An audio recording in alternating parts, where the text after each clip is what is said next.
The Trump administration accidentally texted me it's war plans.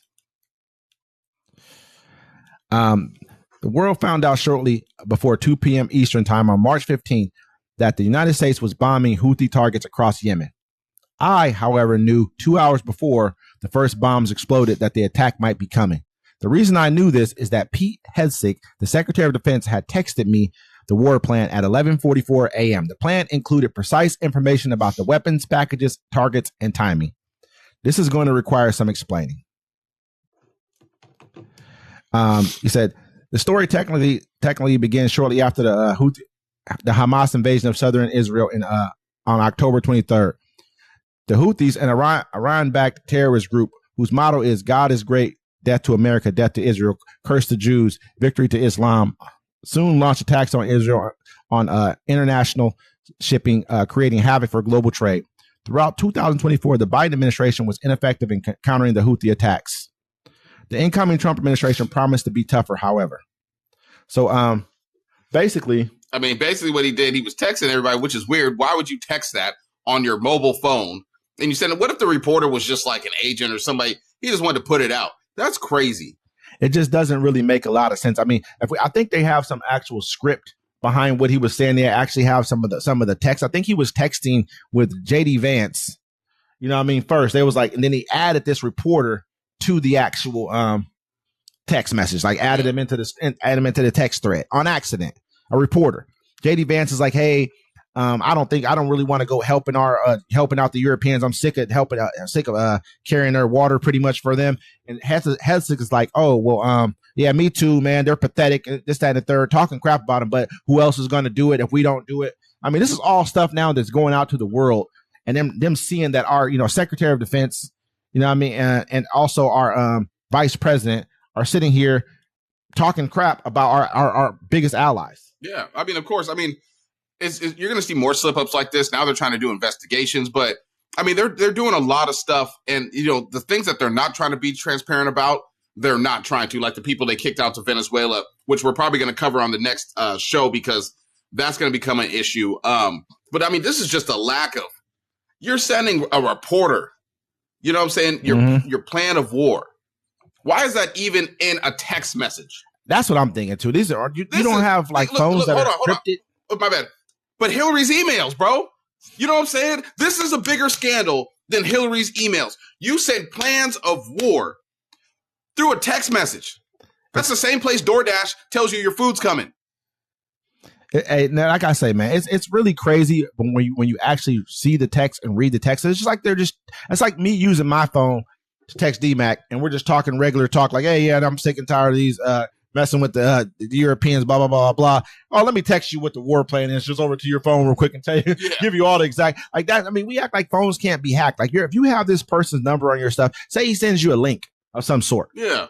Boom, you tap the link. Now your phone's, like, those they get you on Facebook. They'd be like, I can't believe this was you in this car accident. You're like, it wasn't me. And then you go to nothing, but now they got your information. Now you on there trying to sell Ray-Bans and fake puppies. You know what I'm saying? This is the same, like you said, Hillary's emails. It's the same exact thing, pretty much. Worse. I mean, much worse. This is worse. I mean, that could have compromised the whole entire. I mean, they didn't stop it either. It was like, hey, you know what, man, it doesn't matter. I got a girl I know I be talking to sometimes, right? And she'll be fake texting me, acting like it's, that was meant for somebody else. I'm like, no, it wasn't. My name's not Janet. Like, you know what I'm saying? Like, oh, I'm sorry about that. I'm like, you just want to talk to me. You know what I'm saying? And you want me to know your business. Like, I know what's going on. I'm out here going to kick it tonight. I'm about to go do something else. This is just crazy, man. This is what we're going through right now with our elected officials. I mean, with the people who he's put into office, this is what we're actually having to deal with. A person who cut that deep into it. That's crazy. And let me do one really quick. Okay. Trump says Musk wasn't briefed on China war plans in Pentagon meeting. President Donald Trump pushes back on reports that Doge head Elon Musk was being briefed on U.S. military plans for potential war with China while at the Pentagon on Friday, saying he wouldn't want to show such plans to anybody. I don't want to show it to anybody. You're talking about a potential war with China, Trump said in remarks from the Oval Office. We don't want to have a potential war with China, but I can tell you, if we did, we're very well equipped to handle it. Trump's comments came amid speculations over why Musk was at the Pentagon on Friday morning, where he met with Secretary of Defense Pete Hegseth, for over an hour. The New York Times reported Thursday that Musk was receiving a briefing on the military's plan for potential conflict with China. Pentagon officials resoundingly dismissed the reporting on social media on Thursday. And now they went ham on this reporting too. They're like, no, he didn't do this. This is fake. They've been attacking the reporter that reported this initially. They're like, it's fake news. We're going to prosecute that person. How dare they tell this lie? Da, da, da, da. Mm-hmm. And I'm looking at the part like, so we going to war with China then? That's what we're ignoring right now. Even though it's like more of it was more of our what our plan would be. Yeah. It's like saying like, okay, we're this is what if this happens, this is what we're going to do. You know what I mean? But you're happy. I mean, me personally, I know that Trump's a liar. He lies all the time. Everyone knows he lies. Whenever he's saying he's not lying to you, he's lying to you. You know what I'm saying? Like, let's be real here. We all know that. Oh, that would not be what I would do. I wouldn't do this. I do that. He lies all day long. It's what he does, bro. He's a professional liar. So therefore, what you're doing is telling the person who, after we cut off Elon Musk, he was going broke. Right before Trump gave him the money, 2020, when he said, if I told you to get on your knees and beg for it, you would have did it. He went. The reason why he has that wealth that he has is what Steve Bannon said. He went over to China and built battery plants in China. That's where most of all his money is tied up in.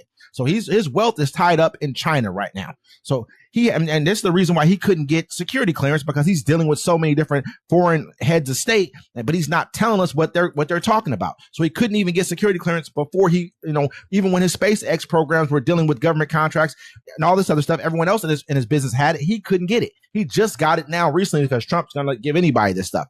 So you're telling this person what our preparedness plan is. And so he can take the information and pass it on to China so they can preemptively be prepared for an attack, or even have enough information to know which places to strike. Now, you need to understand this. If America falls, you know where Elon's going? Home. This is not his home. He is not from America. He can go live he can't go to the UK. They ain't dealing with him right now. You know what I'm saying? He can go right back to South Africa. See, that's the whole thing people don't understand. Go to Russia or China right now. Or Russia or China. And you have to understand, you ain't got nowhere to go. You can say, hey, I can go back to Europe. No, they're not going to let you in. There's a reason they kicked your ancestors out. What is he even doing at the Pentagon in the first place, man? He has nothing to do with the Pentagon at all. Why is he even involved in our war plans? Why? We're already giving him money from the defense contracts, all kind of stuff that he's getting already. Why is he there? You know what I mean? Like, you have a person who we know, this person right here is involved in all kinds of foreign elections, all kinds of stuff. Why is he involved at all? And he's trying to get Andrew Tate to be to run as prime minister of the UK. I mean, I think they're trying to push McGregor. I think Dana White and the rest of the guys are trying to push McGregor to run for Ireland. I think that's what they're trying to do. They understand this reality. We're basically, man, what's the Total Recall right now? We're like a Total Recall. This is like actual. Total Recall was a great movie. Why would you compare that to this? Because that was like a big joke, pretty much. They had everything they had in the show was a big joke. You know what I mean? Like everything. When it was fake in the beginning? No, I'm just saying, like just the whole environment of it all was like just like a big joke, like a game show. Everything. Yeah. I think this is what we're becoming. You look at Ukraine. That's a comedian who is president. Yeah. You know what I mean? It's kind of like Idiocracy. I watched that movie a couple years ago. When I first got COVID, I was sitting there with my ex or whatever. And I was like, someone told me that, you got to watch that movie. You got to watch that movie. And I watched it and I was like, man, this movie's stupid as hell. And then I sit here and I'm like, I get it now. Because Terry Crew was a professional wrestler and he was president. Mm-hmm. And they had no crops, right? Because instead of using water, they were using like Powerade. Because they're like, that shit got electric lights. It's good for the birds. You know what I'm saying? And everybody wore Crocs. This movie's old. Like they found a shoe company. They're like, we need to find cheap shoes. And it's before Crocs were famous. And so that's how they fitted everybody. So if you watch the movie, everyone has Crocs on. And what happened was this guy and this hooker, he was a military dude. They were putting these pods, and they ended up, and something happened where they were trapped in the pods for so long, like Earth, it was like 400 years in the future. And everyone was just stupid. You know what I'm saying? But like he was the smartest guy because he was like, they were like, do this test. And he was like, oh, that's a triangle. That's the number 3. You know what I'm saying? And they're like, you're the smartest man in the world. If you get time, if you can make it through it, watch Idiocracy and you'll be like, damn. This is where we're heading. Look what they're doing with the Department of Education. They're doing all this stuff for a reason. Dumb you down. Look at the people. I want you guys to do one thing. I know we got a couple more to go. Yeah. Do one thing. Whenever you say that you're having a political debate online, whoever you see, put a laughing emoji underneath your whatever you say that's political, whether it's a meme post, whatever it is.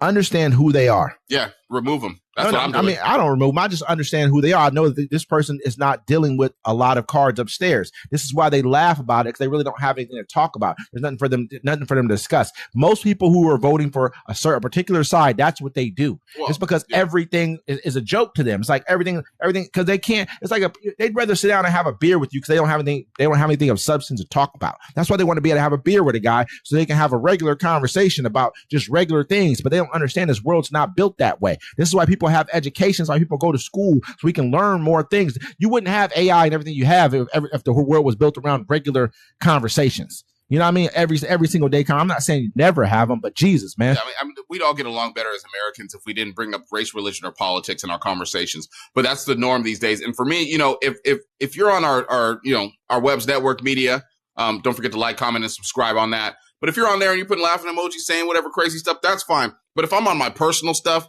and, you're under my stuff and I say something because, right now, my liberties as an African-American, foundational Black American are being attacked. You put a laughing emoji, I'm going to kick you off my shit because I don't want you around me. You know what I'm saying? Because I see who you is. You want to laugh at my people's pain because I'm not laughing about it. I don't think it's funny, but I'm not crying about it either because I'm not a marching Black person. I'm more a burn and pillage, like absolutely. Yeah. Now I definitely go to war with him. I definitely go ahead and have a conversation until I know that this person is not even in a situation where we can even debate. I shouldn't even be debating with you because I'm just talking to myself pretty much.